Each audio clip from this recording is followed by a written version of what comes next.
Well, hey folks, it's your old pal, King Waspinator. Welcome back to Total Party Skills. Today, we're going to talk a little bit about the politics and real-world allegories to be found in Mage the Ascension.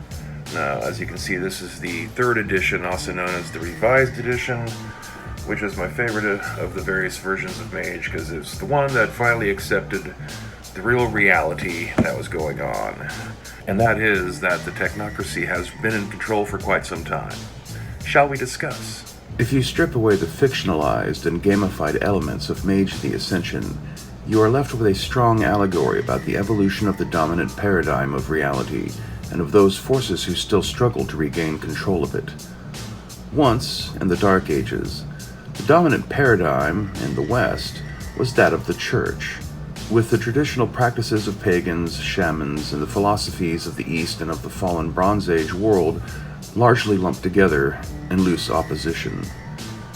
This was the precursor for what would eventually become the capital T traditions of magic by the 20th century. In its inception, what would become the technocracy was a renegade outgrowth of Hermeticism. By the end of the 20th century, the paradigm was shifted. The technocracy was now the purveyor of the dominant world paradigm, and the Church was relegated to being included among the other traditions of magic, in the form of the celestial chorus, functionally no more or less valid than other mystic practices from around the world, with only the dissension-seeking Nefandi and the crazed marauders standing outside of the technocracy versus tradition duopoly. The trick of it is, in our own real world, the technocracy is in control and has defined the paradigm of what kind of magic humankind accepts, technology derived from science, which has been demystified to the masses via large-scale education and high rates of literacy. Writing, math, chemistry, engineering, herbalism, and astronomy were once secretive arts that were considered to be wizardry and witchcraft until they were taught to everyone during childhood. Technological magic, in the terminology of Mage, functions almost exclusively as a coincidental effect, something that appears to be explainable to the uninitiated. The magics employed by the traditions are forced to manifest as coincidental effects, effectively submitting to the technocracy's paradigm rules of conduct, in order to avoid harming themselves through the backlash generated by doing the impossible via a vulgar magic effect. Similarly, mass education and the sciences have left the real-world religious and spiritual traditions, having to fit their theologies into the framework of the sciences. Alternative medicine, psychological allegory, mentalism and hypnosis, quantum realms, theoretical astrophysics, speculative history, comparative mythology, anthropology. Even theology itself is the science of religion. And like the fictional traditions of Mage, some obscure disciplines of science have become pseudo-religions of their own: Jungian psychology, Marxist economics, chaos theory, gender studies, various theories of race involving criticism, and so on. In Mage, one of the technocratic conventions had gone rogue: the virtual adepts, those who dealt in computers and the internet. The virtual adepts took the side of the traditions, just as until recently our real-world social media tech bros had taken the side of the dissidents against the technocratic system built by their parents and grandparents. Until recently. The Nefandi were few in number and self-destructive by their very nature. They could leverage power effectively, but were not truly a player on the field. They would not dominate the global paradigm. Such was not even their goal. Theirs was the path of corruption. The Marauders may secretly be the only good guys out of the lot of them, and though dangerous to behold, were even fewer and less organized than the Nefandi. The lesson: the evil among us do not seek to rule us or make us believe as they do. They seek only to spoil everything by turning people against themselves, and that the mad are the only ones free to live in their own little worlds. Now, if we were to properly update the Mage setting to accommodate for social changes that have occurred as of 2025, the technocracy's paradigm has not led to human ascension. The virtual adepts have rejoined the technocracy and have swiftly dominated it, seemingly absorbing the apparatus of the New World Order Convention, intelligence and surveillance, and Iteration X, robotics, into their own, and are well on their way to usurping control of the Syndicate, banking, and the Void Engineers, space travel. Only the real-world equivalents of the progenitors seem to be mostly independent of this takeover. Even more strange, the virtual adepts seem to have brought the Celestial Chorus along with them into the technocracy, leaving the other traditions dangerously close to losing all access to their global platform. One cannot also help but wonder where the Nefandi analogs also fit into this. Hypothesis. The technocracy has determined that the human masses have failed to awaken from science alone, and are evolved to have a spiritual belief system component of their lives. The Celestial Chorus is desperate to get away from its association with other alternative magic traditions, and regain some semblance of the social influence and power it had wielded historically.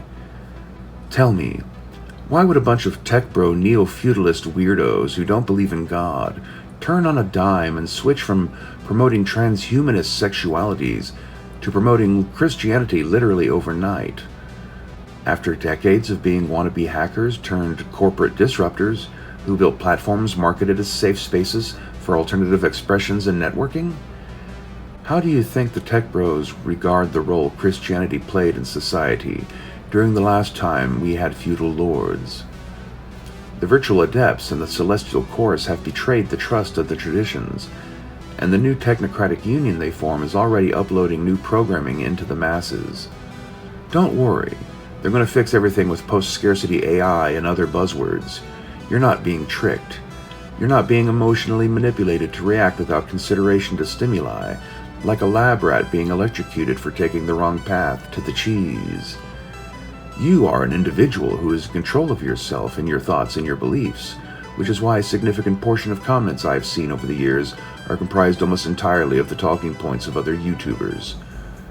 I hate to burst your bubble, but regurgitating things you've heard the critical drinker say does not make you seem intelligent. This applies to other subjects and other YouTubers as well, of course. Will Techno Christ save your techno soul so that you can go to techno heaven when you die?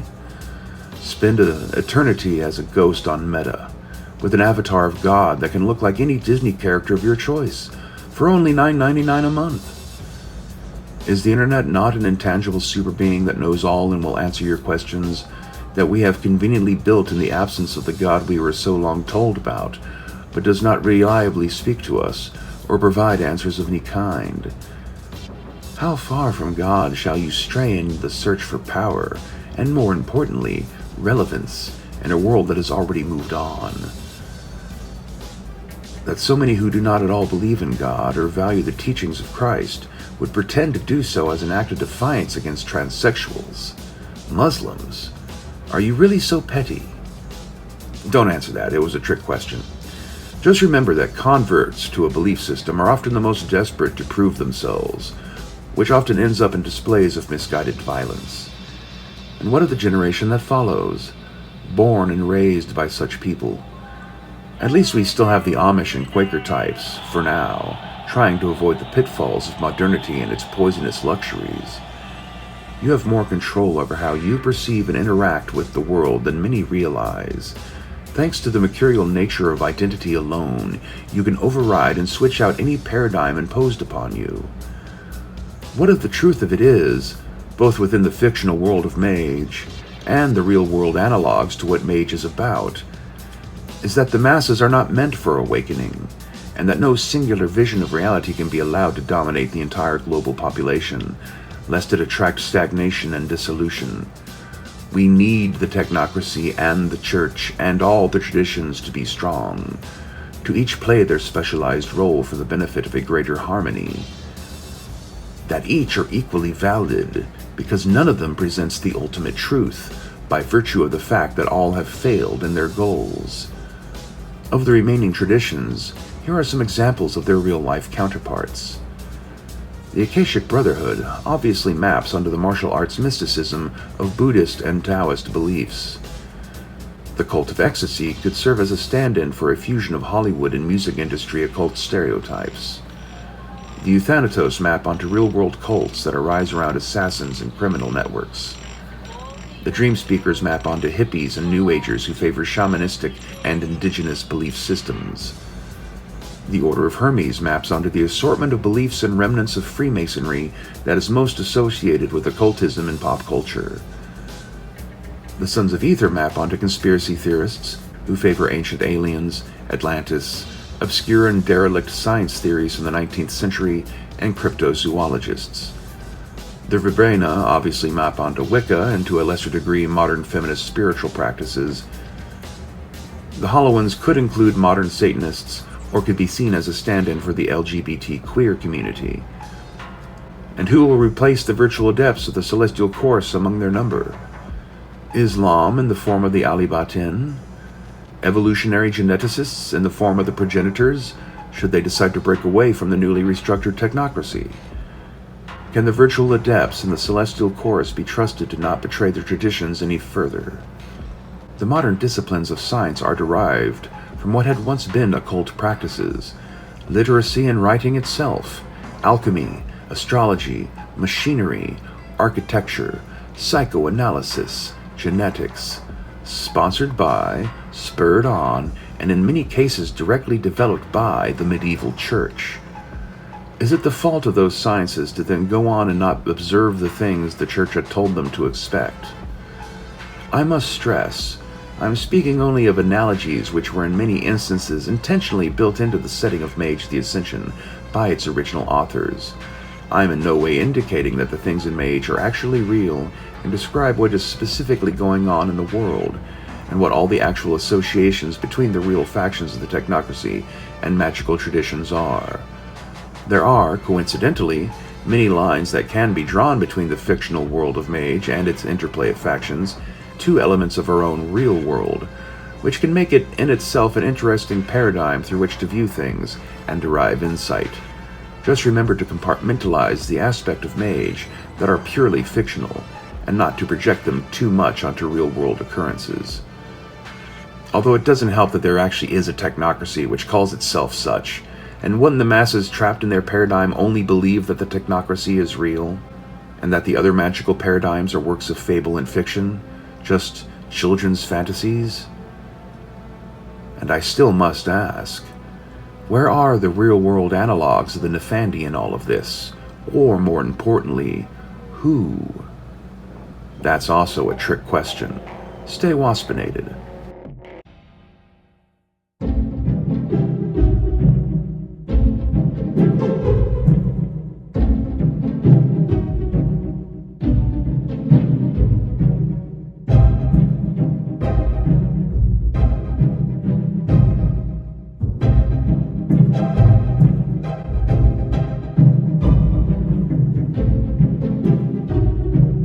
Revenge of the Lesbian Illuminati, the role